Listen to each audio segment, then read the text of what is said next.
Club, we're getting close to Christmas, and as the speaker said, we're giving the American people back their money.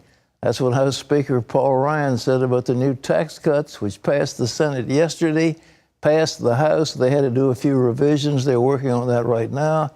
It should be to the president's desk sometime during this day. Wendy. Yeah, the Senate passed the bill overnight, and the House is voting again after hitting a snag. Republicans say their move will help Americans, but Democrats say it's a scam. Abigail Robertson has more. Republicans are calling this a moment decades in the making, passing the largest tax overhaul since the Reagan administration. This is profound change, and this is change that is going to put our country on the right path.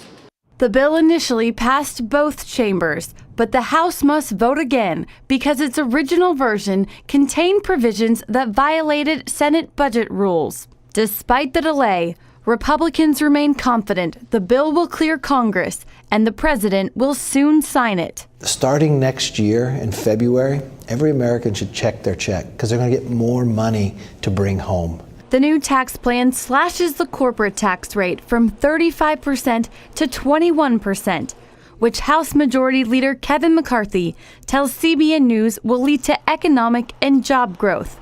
It also doubles the standard deduction to $12,000 for single filers and $24,000 for married couples. If you take an average family of four making $73,000, they're going to save $2,000 on their taxes. And it lets you keep more of your money. So many Americans live paycheck to paycheck or struggle to be able to have that vacation or save for your kids' college. This is going to make a difference.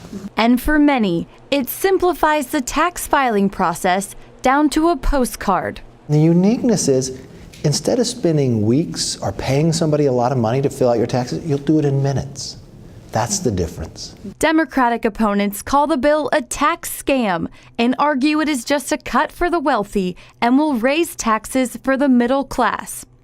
But McCarthy says that's just misinformation and urges everyone to read the bill. Just read the bill. Don't judge anybody else. Read the bill, and at the end of the day, you're going to be able to pay less because the rates go down. You double the standard deduction. So already off the bat, you get twice as much tax-free to start out with. Once the bill passes the House a second time, it will be on its way to the president's desk. The work in Washington is not over. Lawmakers still face a budget deadline by the end of this week. No agreement and the government will shut down. Reporting from Capitol Hill, Abigail Robertson, CBN News. Well, the president can certainly have a victory lap in the next few hours. We're not sure exactly how fast the House will act to make those minor revisions, but of course the bill passed overwhelmingly the first time around, so there's no problem there. And Congress is giddy about it all, but they've still got to get a budget resolution to keep the government from shutting down. And if nothing else, they'll, as they say, kick the can down the road. There'll have to be a budget resolution. What they'll probably do is they will pass a continuing resolution, keep the government open at the same level as now, and we'll come into some fights on who gets what next year. But before Christmas, I think that's about all we can expect.